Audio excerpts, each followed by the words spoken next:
ميجالوبوليس هو باشن بروجكت للسينما جاد فرانسيس فورد كوبلا، وللي ما يعرفش ده مين فده المخرج صاحب افضل فيلم في تاريخ السينما بالكامل. واحنا ممكن نقعد نتجادل من هنا للسنه الجايه The Godfather Part 1 ولا 2 هم الافضل، ولكن الاثنين بتوعه. علشان كده انا كنت متخوف جدا ان انا اعمل فيديو عن الفيلم ده، لاني لما اتفرجت عليه اتصدمت صدمة عمري. ده لان من الارتستيك برسبكتيف فالفيلم ده كان فيجوال ماستر بيس. انا شفت فيه مشاهد ما شفتهاش في حياتي قبل كده، لكن الفيلم اتكلف فوق ال 130 مليون دولار ومحدش دخل يشوفه تقريبا. غالبا كان المخرج وعيلته اللي غالبا اجبرهم ان هم يخشوا يتفرجوا على الفيلم، وبالتاكيد كان شيء لبوفر. ليه ده حصل؟ تعالوا لما اقول لكم.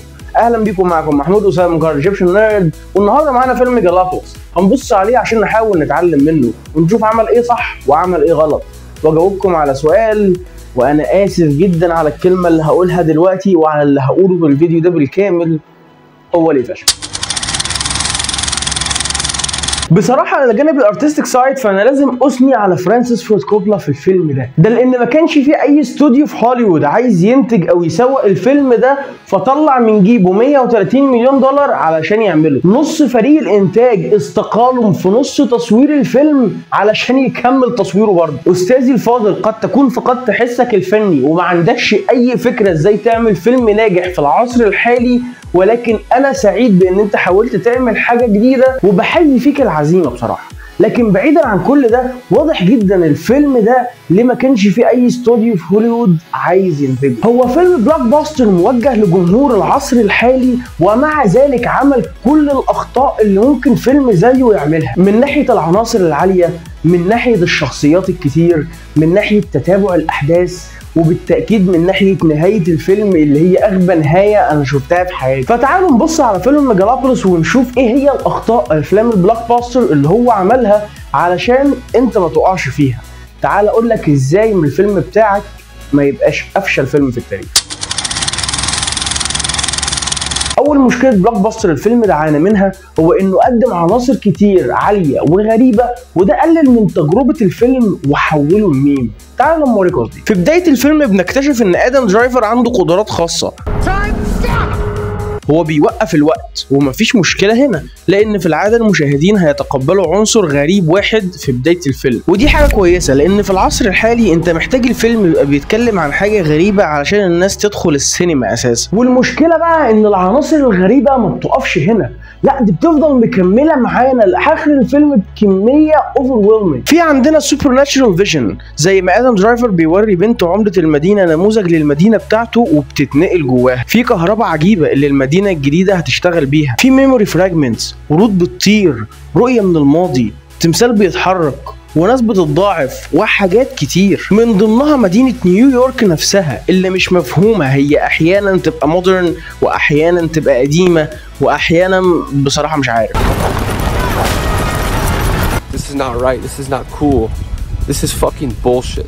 اللي عايز اوصل له ان في عناصر كتير غريبه لدرجه ان النتيجه بقت سخيفه، كأن الفيلم ده مكتوب من عيل صغير عنده 5 سنين بيكتب اللي يجي في دماغه وخلاص. لكن بما ان السبب ده سهل شويه فتعالوا نتعمق فيه اكتر. ده لان تعدد العوامل الغريبه في الافلام مش بالشرط يبقى مشكله. فيلم ايدج اوف تومورو كان فيه فضائيين وسفر عبر الزمن وبدلات حربيه وكان فيلم كويس. فيلم افنجرز كان فيه كل حاجه، من التكنولوجيا للميوتيشن للجادز لكل حاجه غريبه ممكن تفكر فيها، وكان فيلم كويس. اما المشكله بقى مع العناصر الغريبه في فيلم ميجالوبوليس هو انها كان بينقصها الانترودكشن والكونكشن. ذا افنجرز نجح لانه جاي من سلسله قدمت العوامل الغريبه دي واحده واحده في افلام قبل كده. فيلم قدم التكنولوجيا وفيلم قدم الميوتيشن وهكذا، ولما جه الوقت علشان يبقوا كلهم مع بعض كانوا خلاص بقوا من العادي بالنسبه للعالم ده، فبالتالي بقى تقبلهم سهل. اما هنا فده الفيلم الاول والعوامل الغريبه بتظهر اسرع مما يمكن لعقلك ان هو يستوعبهم، وده ما ينفعش. في العصر الحالي المشاهدين ما عندهمش مشكله ان هم يتقبلوا عنصر غريب واحد بس في الفيلم،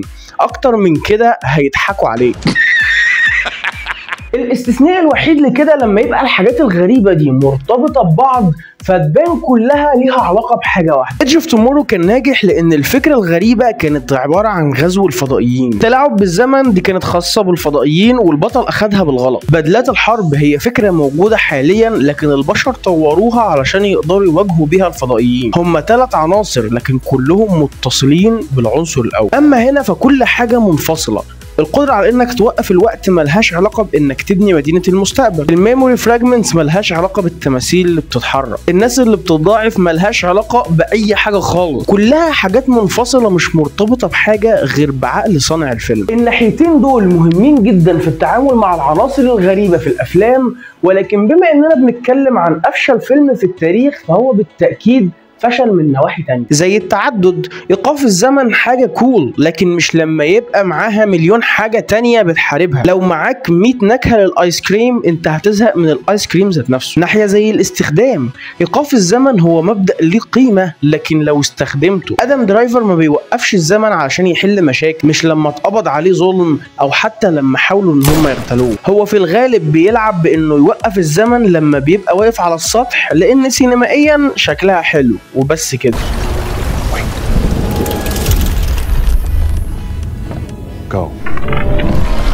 من ناحية زي الاستقرار، اننا نبقى في عالم موازي دي فكرة حلوة لكن لما نبقى ثابتين على حاجة، يعني انا مش فاهم العالم ده، يعني هل ده عالم مختلف ولا هو نفس العالم بتاعنا بس الناس مهووسين بالعصر الروماني؟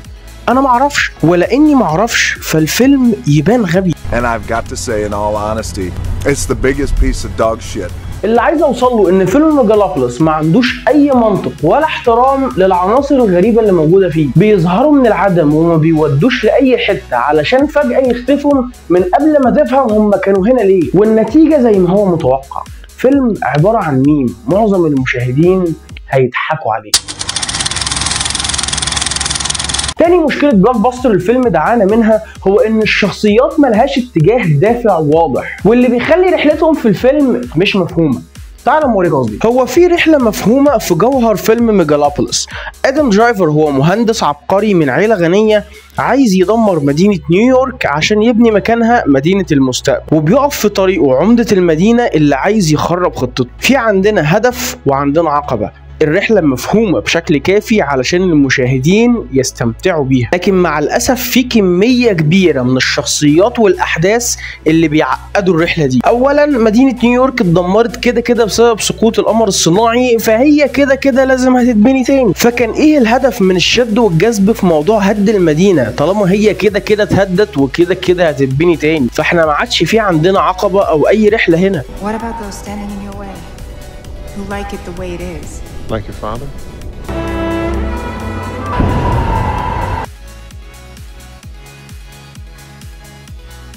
ثانيا في عندنا تحويل التركيز فجأة على ابن عم ادم درايفر شيا لاباف. هو غيران من ادم درايفر لسبب ما وعايز فلوس العائلة لسبب ما، وحاول يغتال ادم درايفر ويقلب المدينة عليه برضه لسبب ما. فكان ايه الهدف من البداية؟ طيب ليه تقدم لي شخصية العمدة على ان هي شرير الفيلم لو هو مش الشرير؟ ليه تقدم رحلة ادم درايفر على ان هو يبني مدينة لو مش هي دي الرحلة؟ احنا سيبنا موضوع البنى ده على جنب والتركيز بقى على فلوس العائلة اللي ما كانتش نقطة خلاف او عقبة من البداية. احنا حتى ما شفناش ادم درايفر بيستخدم فلوس طول الفيلم.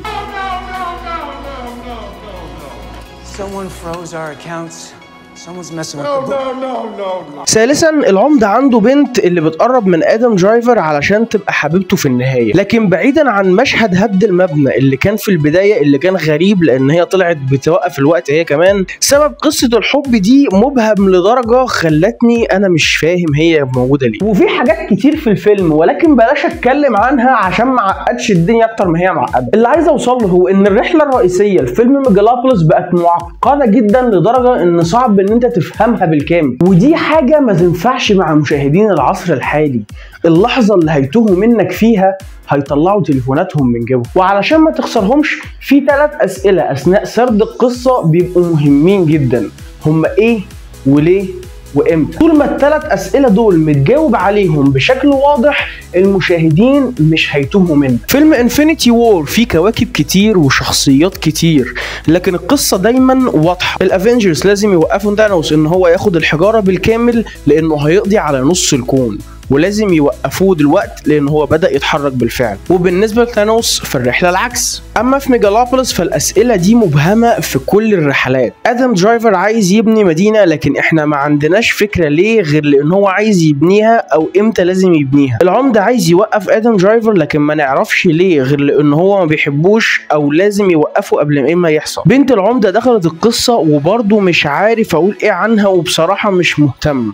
هو تليفوني راح فين؟ لكن تعالوا نجاوب احنا بقى على الاسئله دي في رحلات الشخصيات. ادم درايفر لازم يبني مدينه المستقبل المبهره علشان يلفت نظر عيلته، ومحتاج يعمل ده قبل ما عمه الوحيد اللي كان بيدعمه يموت. العمده محتاج ان هو يدمر خطه ادم درايفر علشان هي دي الطريقه الوحيده اللي هياخد بيها دعم الناس فيقدر يكسب في الانتخابات اللي جايه، وعنده لحد يوم الانتخابات عشان يقدر يعمل ده. بنت العمده تبقى صحفيه ومحتاجه ان هي تقرب من ادم درايفر عشان تقدر توصل لطريقه تمنعه بيها ان هو يدمر الاحياء اللي عايش فيها الناس الفقيره. ودي مجرد امثله بسيطه جدا، ولكن انتوا شايفين دلوقتي ازاي رحلات الشخصيات دي بقت مفهومه وبقى سهل بالنسبه لك ان انت تتابعها. طالما الهدف والمخاطر ووقت التنفيذ واضح للمشاهدين مش هيبقى فيه اي ارتباك، لأن اللحظة اللي بيرتبك فيها مشاهدين العصر الحالي It's game over. ثالث مشكلة بلوك باستر الفيلم ده وقع فيها هو إن المشاهد اللي في الفيلم بينقصها الهدف والتتابع، فاللي بيخلي مشاهدتها مملة.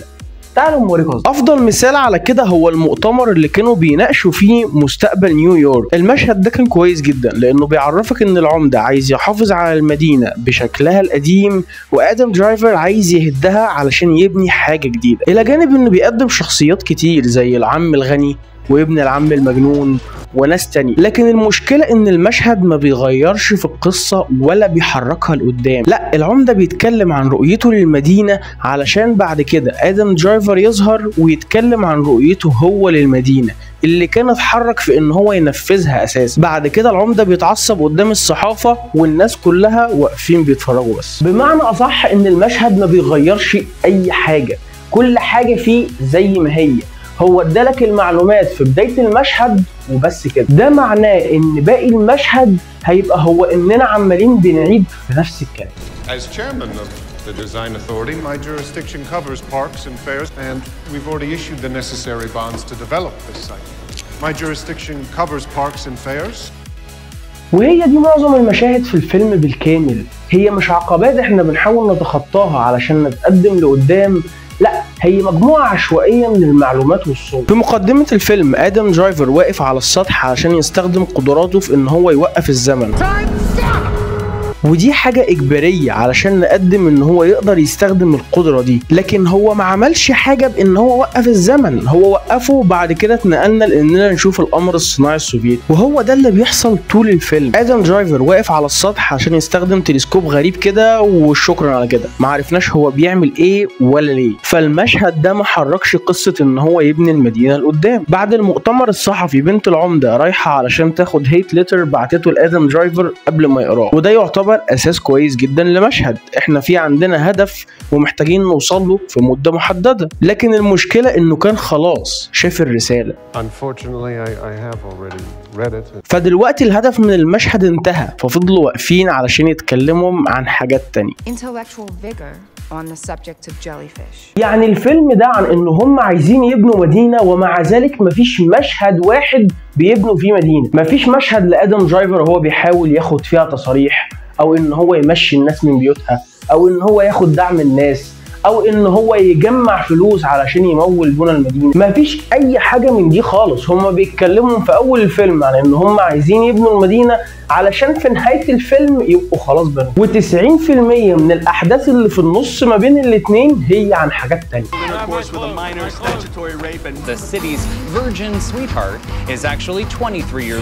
هيبقى صعب قوي ان انا اشرح الموضوع ده لو ما اتكلمتش عن مشاهد الفيلم بالكامل، لكن افضل مثال للي عايز اوضحه هو الويدنج سيكونس اللي كان في في نص الفيلم. عم ادم درايفر بيتجوز صاحبته، في احتفالات كتير، عندنا سباق عربيات حربيه، عندنا عروض سيرك، عندنا فقره غنائيه، وعندنا اسيد تريب ادم درايفر بيروح فيها جاست فور فان لمده تلت ساعه كامله. وخلال ال20 دقيقه دول احنا ما عملناش اي حاجه.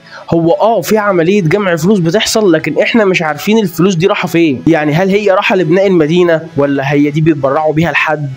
انا مش عارف. احنا في عندنا مشهد شيا لاباف وهو بيدمر سمعه ادم درايفر، لكن المشهد ده ما عملش حاجه في القصه، فانا بصراحه مش فاهم هو كان موجود ليه. بمعنى اصح احنا في عندنا 20 دقيقه من الاحداث ومن المشاهد، في حين ان ممكن يكون في دقيقه واحده بس هي اللي ليها لازمه. لكن تعالوا بقى نتخيل لو كان في هدف من السيكونس ده، ان مثلا ادم درايفر بيقابل انفستر ومحتاج ان هو ياخد منه فلوس علشان يبني المدينه، فيضطر ان هو ياخد الاسيد ده معاه. هيبقى عندك نفس المشاهد، ولكن دلوقتي في ليها هدف، هو محتاج ياخد منه فلوس، هيحرك القصه لقدام.